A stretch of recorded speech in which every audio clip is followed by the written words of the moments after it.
Hello, Central New York, and hello, hockey fans all across the internet, and welcome to another episode of the Central New York Hockey Report podcast, brought to you by the Creative Outpost.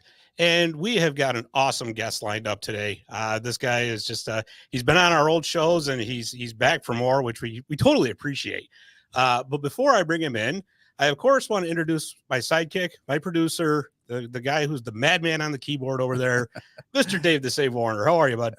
I'm good. He looks at my fingers when I'm doing that, because they're on a keyboard, but looks down at him. What is he going to push next? Pretty much. Anyway, yeah. Yeah, he's got that sound machine. I always get scared when he starts playing. It's like, oh, what's coming up now? Be careful, coach. Oh, man. And we've got our other co-host here, of course, our faithful companion, the one, the only, Mr. Jordan Brockway. Jordy, how are you? Good. I'm stressed, but good. Stressed? Oh, no. How could you be stressed on a beautiful day like this? Because it's 85. Yep. Yeah. And we made him come indoors. Yeah. Oh, all right. Well, anyways, I'm going to bring our guest in because I want to get to talking to him. Our guest is the head coach of the third-ranked Colgate Raiders women's hockey team. He is head coach Greg Fargo. Coach, how are you? I'm great, Scott. Thanks again for having me back. I'm excited to be back in studio here. It's great. Absolutely. And, we appreciate it because, you could be out enjoying the sun. I mean, for those who aren't familiar with Central New York, it's about 85 degrees out there in the beginning of October, and I still can't believe it. I know, it's wild. I always say anytime you're coming to the rink and not wearing a coat, it's a good day, whether it's early in the year or late in the playoffs. It's great to be coming to the rink on days like today and taking in this weather. It's been fantastic lately. Absolutely. Absolutely. So, we're just coming off the summer full of fantastic weather. So how was your off season? Yeah, it was great. Summer for us is a little mix of, for us, I guess on the recruiting front, like you're always having, some days in the rink. We're out on the road quite often in the off season. In women's hockey anyway, it seems to be a really a time where you can get out and get some great evaluations on some up and coming players. And so that's where we spend a lot of our time this off season. It's in particular in June and July, we're on the road checking out the talent that's coming up. And then, come August, it's been a heavy visit time, just official visits happening. And so that's been, even though we're not in season, we're still thinking about hockey and talking hockey. And that was great. And along the way, just, taking some time with my young family and trying to take a little vacation here or there. And we were able to enjoy some of what New York had to offer on the Finger Lakes. And also, I was really fortunate as well to be a part of the Hockey Canada's national women's team camp here just in early September. And so that was really exciting to be a part of and a great experience all around. So a busy off season, but I think when you're able to step away from your own team for a couple months, it gets you that much more excited about, what's coming up and the season ahead. So excited to be back. Yeah. Sometimes it just feels good to step away and recharge the batteries. Really. No. But I got to ask you, any summer sports you enjoy? That's a great question. I mean, there was a time where I would consider myself a golfer, but truthfully, I think I played 2 or 3 rounds this summer, so not enough to talk about. And beyond that, it was chasing my kids around at the soccer field, or what have you, the gymnastics facilities in Central New York, but that's honestly, it's all about them now at their age. They're just getting into sports, and it's really cool to see them finding their passion and what they love to do. So no complaints on my end. I'm happy to hang them up in all senses of being an athlete. Yeah, that's awesome. And, I at one time considered myself a golfer too. And I was the only one who considered myself a golfer. Now I try to go out and get my money's worth. That's what I tell everybody when I'm taking 7s, 8s, 9s. as long as the company is good and the scenery is great, sign me up. And I don't get to do it enough, but I'm right there with you, Scott. My game's not. I don't play enough to be considered a golfer anymore. Well, see that, then you and I should go golfing sometime. That'd be perfect. I Sounds like a think good plan. croquet Yeah. is more your speed. I was thinking more miniature golf, but Yeah. but you talked about the recruiting process, and you've got 7 new recruits this season, 6 brand new recruits, and you got 1 transfer. So if you would tell us a little bit about your new girls. Yeah, we're really excited about this year's class of recruits. I think, speaking generally, I mean they're all really great kids from all very different places all over North America.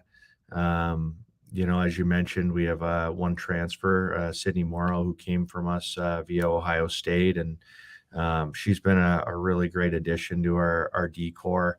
And then beyond that, I think, if you're to look at our team in comparison to a year ago, probably the biggest change would be on the back end. And, we've added Avery Pickering, Jamie Spring, Ella Belfry, and then Sid, of course. And it's a new look back there, but we're really excited about that young group and what they're going to be able to add to our team, not just this year, but in years to come. And some of them have made a significant impact for us right away, both on the ice in the few games we've played, but also just every day in practice and bringing the level up. So we're excited there about the future of our back end, especially.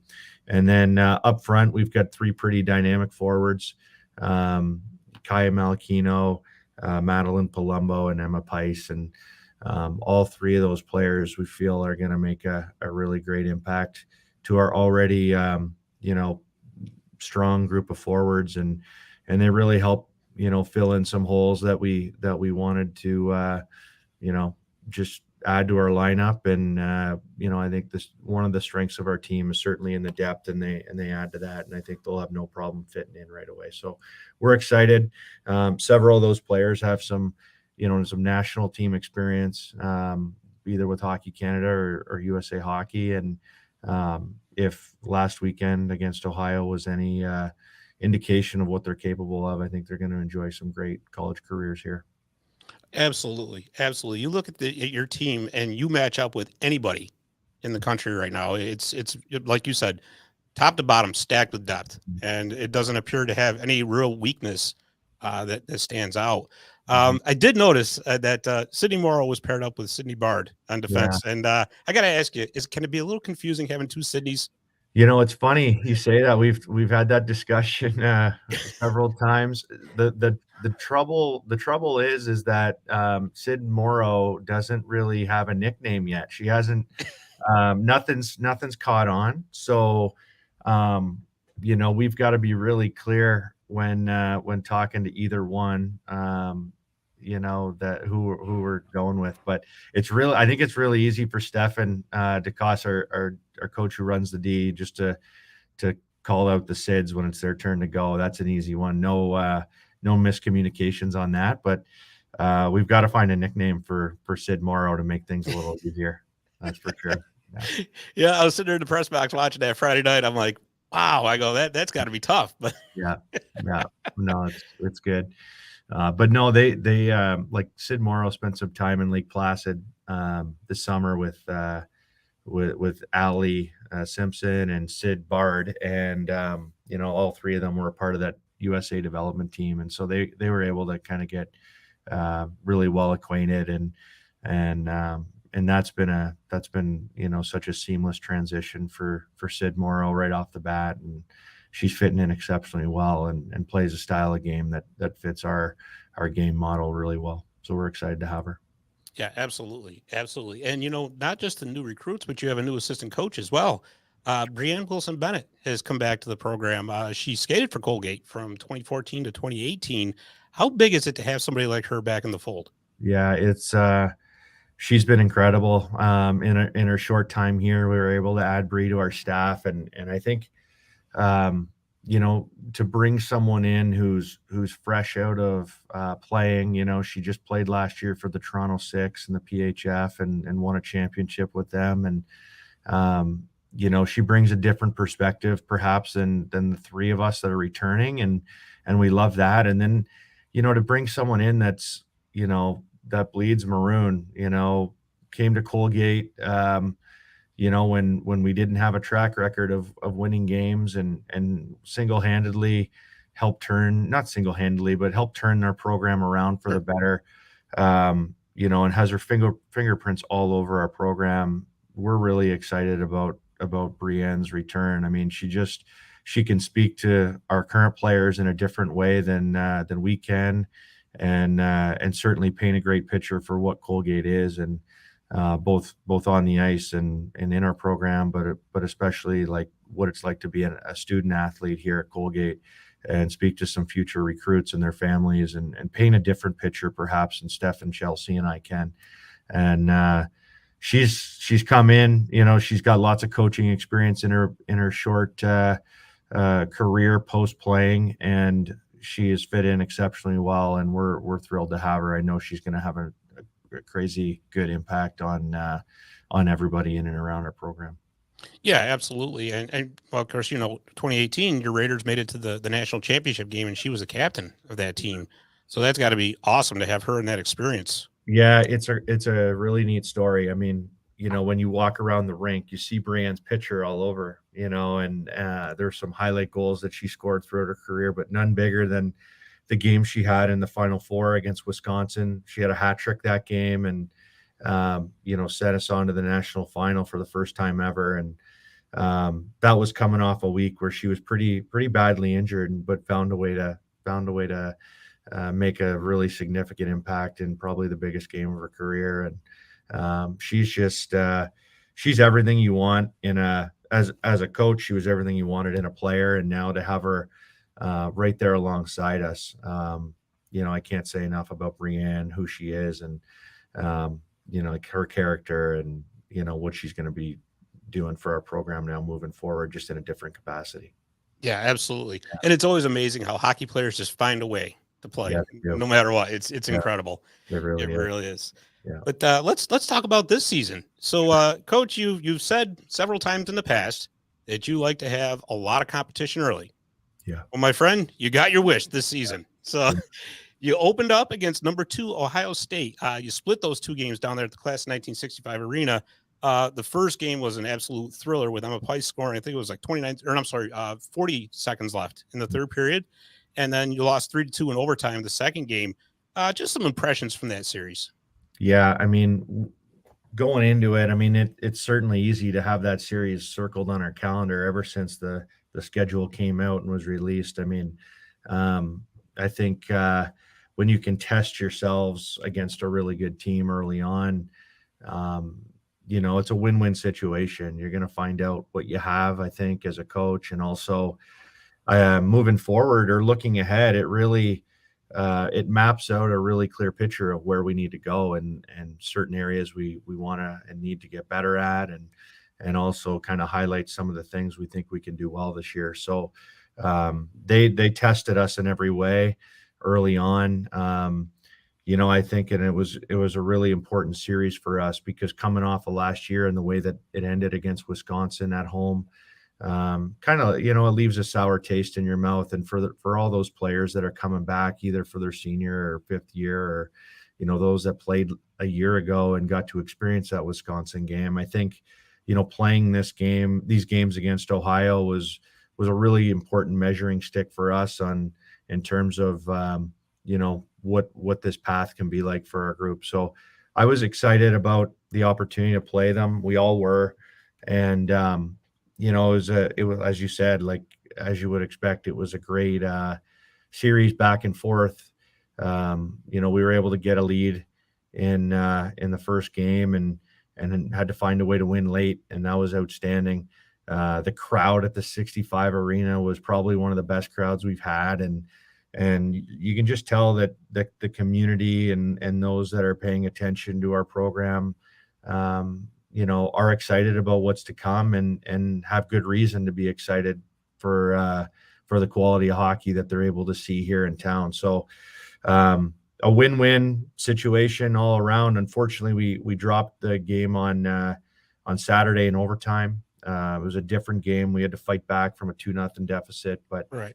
really proud of our group, especially against a quality opponent, to find a way to fight back in the third period there and take it to overtime. We've got to work on our 3-on-3 play a little bit in OT, but that's on me, and we can shore that up. But as I said, you play those tough games early on, and I think it really sets a really clear roadmap for your team for the rest of the year. And so we've got to just take what we've learned and keep moving forward. But it was a great way to start the year.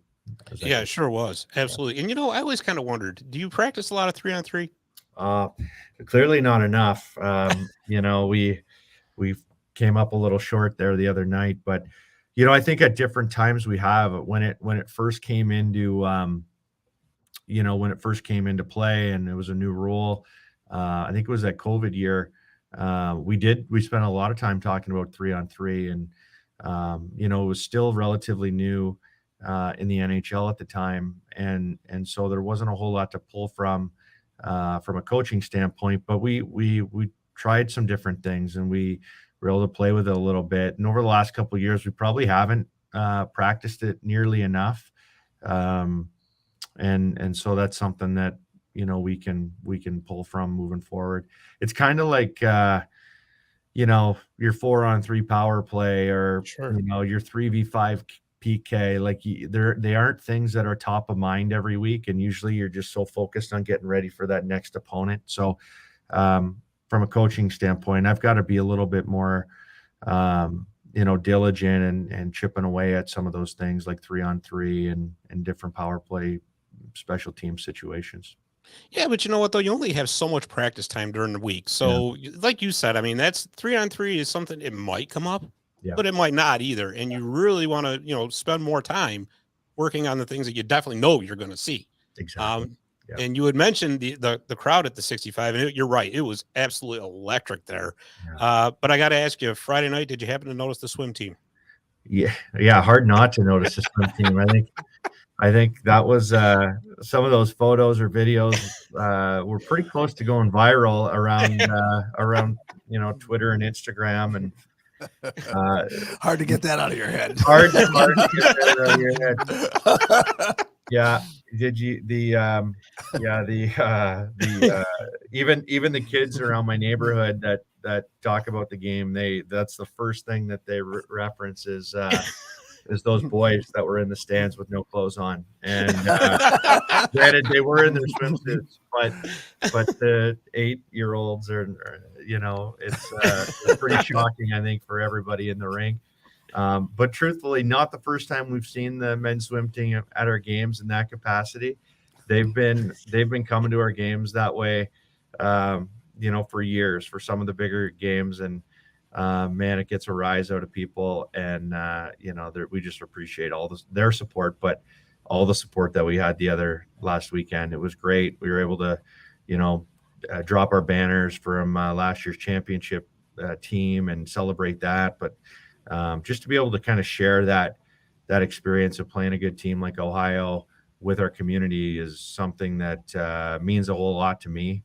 And I think when we look back at that kind of a series, years from now, there's going to be several people that were on the ice playing, in that game that have gone on to do great things, whether it's in pro hockey or with their national teams. And it'll be neat to look back and see how many of those names, either in Ohio State jerseys or Colgate jerseys, are now moved on to some big things beyond college hockey. Oh, absolutely. No doubt about it. So this weekend, the competition continues to be tough as you got number 11 Penn State coming into town. Just some thoughts real quick on the Nittany Lions. Yeah. We played them last year down at Pagula Arena, and we had a really tight series. We ended up winning both games on the road, but they were great games. They were very much back and forth games. We had to score late, I think, in both of them in order to pull away with wins, but those were crucial wins actually in the whole scheme of, or the whole picture of our year. And so we'd expect a really tough series again. I think that experience, those that are coming back know how hard it was. Penn State is a team that they're really well coached. They have really good structure. There's a plan there, and they're a strong physical team. They make it really hard on you, and very similar to Ohio State, we're going to expect a physical game against the Nittany Lions this weekend. And there's some areas I think we've learned from the last weekend we want to get better at, but just aware of a couple of their players. They've got Tessa Janecki's a really good player for them, who is on the national team, and they've got a pretty strong goaltender back there, and a defenseman that we know a lot about, Maggie McEachern, who is at Penn State for a 5th year. So excited to see Maggie, but expecting a really tough series against Penn State, who will certainly be fired up to come here and play. Yeah, absolutely. And just taking a look ahead at the rest of the schedule, it's not an easy schedule at all. You're going to number 6 Minnesota Duluth in November. You got the Battle at the Berg, the tournament in Pittsburgh. That's pretty interesting. I know you guys played there a few years ago. Yeah. How did that come back about? Yeah, there's Kathy Pippi is the name of a lady who organizes a lot of different events for both youth girls events, but also what she does a lot of times is she'll surround those youth events with college games so that the younger players get a chance to see otherwise games that maybe they would never get a chance to see, college level players on the ice. And so she's able to combine both of those two. We've been to Pittsburgh in years past. We were in Nashville just a couple of years ago, and so the opportunity to go back to Pittsburgh kind of came up. And I think anytime you can do something a little different, play in a tournament like that, and have a chance to play teams that we don't get to see on a regular basis, you try and take advantage of it and enjoy some of those different experiences. And we've been fortunate to enjoy some really good ones, anytime we've played in those tournaments. So we jump back on board, and we're excited to go back to Pittsburgh. It should be fun. Yeah, and that's you're playing right where the Penguins play, correct? The PPG Paints Arena. Actually, we're going to be playing at their practice facility. Okay. But it's a neat facility. They've got a couple rinks there. It's first class, and I think a couple of years ago we were able to see the Penguins on the ice, or at least a few of their players. So that'll be fun and exciting. Hopefully we can run into Sid and Gino and a couple of the guys. That would be absolutely awesome. Yeah, it really would. And Sid Crosby is great with just the hockey world in general. No doubt. Such a gentleman. No doubt. And just looking at the rest of the ECAC conference, what a gauntlet. I mean, you got 5 teams, including yourselves, in the top 10 right now. Never an easy game in the ECAC. No, never an easy game. And that's another reason why you want to play some of these tough games early on in your season. It really prepares you for what's to come in our league. Since I've been a part of it now for 12 years, it never gets easier. And, one thing I appreciate so much, we've got just such great coaches in our league. And, I love it because it challenges you to keep evolving and growing. And, everyone does a great job recruiting. Everyone does a great job coaching, and it makes for some really great hockey throughout the months of, October all the way through February. And, I think for us, it's hard now to look at the schedule in the ECAC and circle one series or one opponent. That's going to be tough because every weekend provides a different challenge. And so, just looking to continue to get ready for what's going to be a gauntlet, as you said. And, we know there's going to be some ups and downs throughout the year, but I feel really good about the experience of this group, what we've been able to do the last couple of years. And, there's one thing for sure. We feel like we're going to get everybody's best game, having been fortunate to win the league 3 years in a row. And we're just going to try and stay focused on us and make the most of every opportunity against some great opponents down the stretch. Yeah, no doubt. Everybody's circling Colgate on their calendars this season. Not a doubt about that. All right, Coach. Well, thank you. But before we let you go, I got to ask you, we were talking about the NHL starting up before we went on the air here. Mhm. So who's your NHL team? Ooh, that's a good question. I would say Tampa's been a favorite of mine for the last handful of years. Just really enjoy watching them play. It's funny now. I never really grew up with one team that I adored. But now from a coaching perspective, you really try to pick up different things that different teams and coaches do. And I like Tampa. I enjoy watching the Leafs, and the Sabres are going to be really exciting, I think, in the next couple of years. That'll be a fun group to watch. But all three of those teams have pushed the envelope offensively in different ways, and so it's been fun to watch those teams evolve and develop over time. And if you can pick up a few things along the way from some of those teams, we try to. So. That's a roundabout way of answering your question, but I'm just excited the NHL is back here soon, and there's going to be some more great hockey to watch. It's a great time of year. Yeah, absolutely. And you know what? You got Tampa Bay's AHL team right up the road from you, Right. Syracuse Crunch. So right. Very cool. Yeah. All right, Coach. Well, thank you very much for taking the time to come on and talk to us. We, as always, really appreciate it. And I will be down to the 65 this weekend to cover the game. So hopefully I'll see you down there. Amazing. Look forward to seeing you. Thanks for having me, guys, and best of luck. All right, you too, Coach. Thank you. Yeah, bye-bye. See you, Coach. Bye-bye. All right, that was Coach Greg Fargo, number 3 Colgate. I tell you, he's always an awesome interview. Yeah. Love having him on. So, Jordy, I tell you, this is what we'll do. I need to take a break because I got to get some water. We've been doing a lot of talking here. We'll take a break, and when we come back, we're going to talk about the weekend coming up because I'll tell you, hockey is back in Central New York, and we're starting to hit full swing. So we're going to have a lot to talk about when we get back. Visit My Little Falls and stay connected with the latest news, information, and events in the city and the area.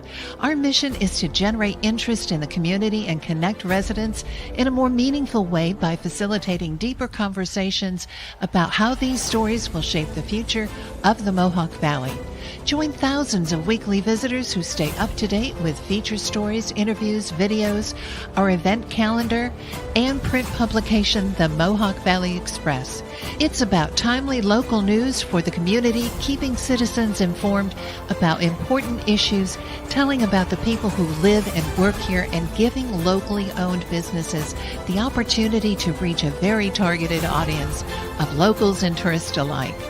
It's a whole new form of media-rich content developed specifically for today's mobile lifestyle and listeners.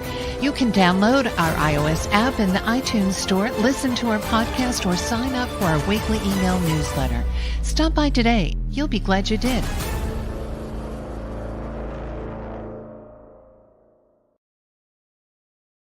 Again, I say this every episode. I just love that song. I can't help it. You know, maybe we ought to consider how to maybe incorporate that into our opening. Yeah, maybe. It's a long one though. It's like a I know minute and 5 seconds. Or I just something see I just love seeing the look on your face when I make more work for you. Yeah, stand in line. Yeah, right. I don't know where Jordy went. I think he's having technical difficulties again. Yeah. Let's see if we can. You there, Jordy? Well, yeah, I'm here. I'm just trying. Now my camera doesn't want to start. That's all right. That's right. Listen, as long as we can hear your insight, that's what counts. Yeah. But I don't understand the logo, the common flock. Yeah, that's his podcast. Oh, he's just flocking around then. He just flew away. Now he's gone again. No, he's actually got a podcast. It's about the Philadelphia Eagles, Notre Dame Fighting Irish. There he is. So, all right. Well, before he flies away again, let's get going. Where to start? You know what? Let's stick with Colgate. The Colgate Raiders men's team opens up their season this weekend. Saturday night at the Class of 1965 Arena, they play UConn, and then they play them again on Sunday afternoon at 3:00, right back there at the Class of 1965 Arena. They're coming off an ECAC tournament championship, along with an NCAA tournament appearance. But for the first time in 30 years, Don Vaughn will not be behind the bench. He retired in the offseason, and he was replaced by Mike Harder, who is actually the program's all-time leading scorer. So it's going to be really interesting to see what if what, if any, changes Coach Harder brings in. It's going to be, like I said, that I think Colgate is going to be one of those sneaky, quiet teams this year that can surprise a lot of people. Yeah, and that's always true with a new coach. I mean, everybody expects you to take a drop, but if something ever happens and you come out of nowhere, nobody expected it. And that's exactly what I mean when I say, like sneaky. I know that sounds kind of derogatory, but it's not. What I'm meaning is, everybody's saying, well, Coach Vaughn retired, but I'm telling you right now, I think Coach Harder is going to bring a lot of pizzazz to this offense. And I think it's going to be a very exciting team to watch that, maybe people don't have on the radar right now, but I'll tell you what, by the middle of the season, towards the end of the season, could be looking at another Colgate Raiders good run through the ECAC. So we'll see. We'll see what happens. But if you can, get down to those games this weekend because it is exciting hockey no matter what. Yeah, always. All right. And speaking of Central New York hockey, the Syracuse Orange women's team, they opened up their season last weekend by defeating Post twice. They're 2-0. They were pretty dominant in both games, actually. And for their efforts, two Orange were actually named to CHA, that's the conference they play in, Players of the Week. So goalie Allie Kelly was named the CHA Goaltender of the Week. And I hope I'm saying this right, Nea Tervanen was named the CHA Rookie of the Week. So the Orange off to a good start. Yeah, and with Syracuse, I mean, they're a newer team, so now if they start winning and they start doing good immediately off the bat, they're going to draw eyes real quick. Yeah, I think so. And they did struggle last season, so this was the ideal way to get the season started, get some confidence built right away. And you know what? And again, just like the Colgate men's team, hey, you know what? You start putting together wins, and all of a sudden you're back on the radar, like you just said.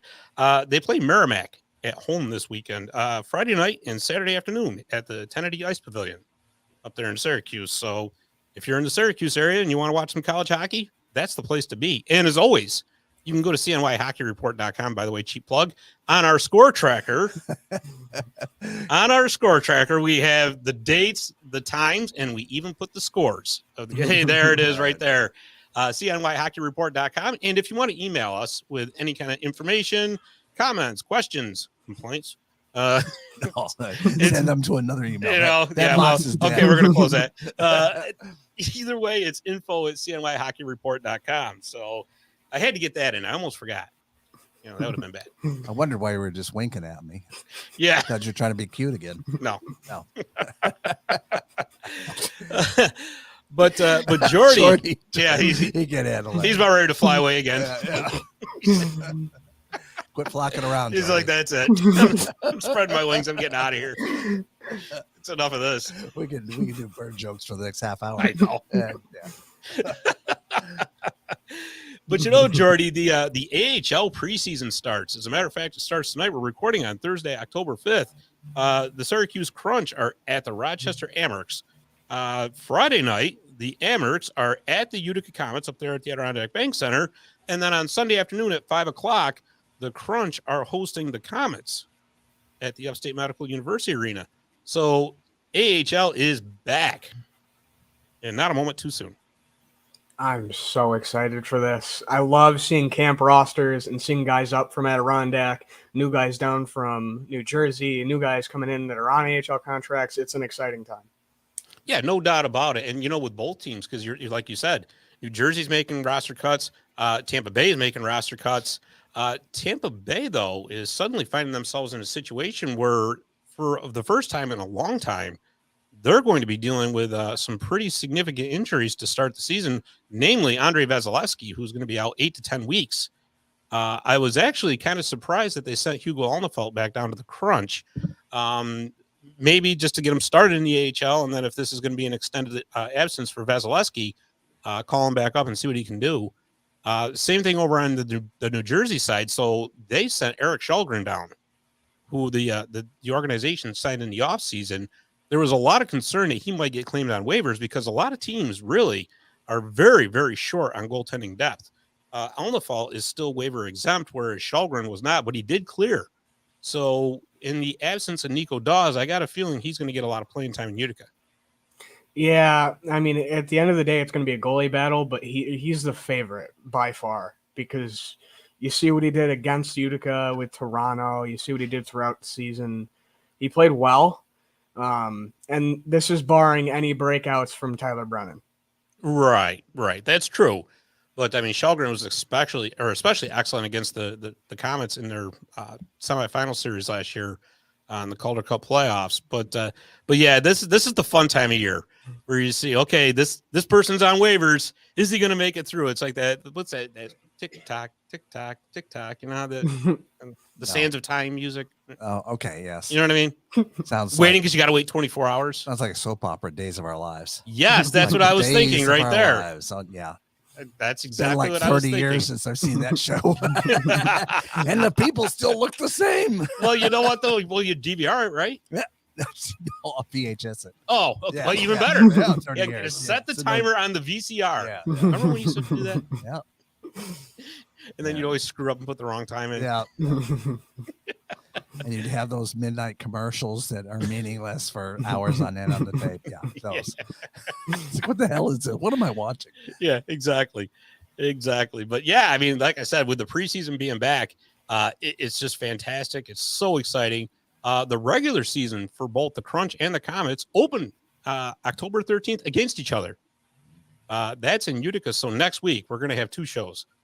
We're going to make a lot of work for Dave here. We're going to make a lot of work for Dave. We're going to have, of course, a Utica Comets preview show. And we're also going to have a Syracuse Crunch preview show. I can tell you for the Crunch show that we do have a couple special guests coming on, actually. Syracuse Crunch owner Howard Dahlgren is coming on. And we're also going to have a special co-host to help us out that day. Alex Ackerman from the Syracuse Speaks podcast is going to come on. So we're going to have a big spectacular. So it's going to be a lot of fun. But yeah, like I said, with the start of the season, hope springs anew. Hope springs anew, even if it's for a good 5 seconds. Well, hey, listen, just from a Comets point of view, I just hope they can keep the lights on Friday night. That's yeah. I made the joke. Dave's got to show off his trophy over here. Yeah, there he is. There it is. I made the joke to somebody. I said, you notice he puts it right in front of my face. What's that, Jordy? I'm sorry. I was too busy busting Dave's chops. Trying to improve his image. I was saying to somebody, as long as the lights don't go out again, we're fine.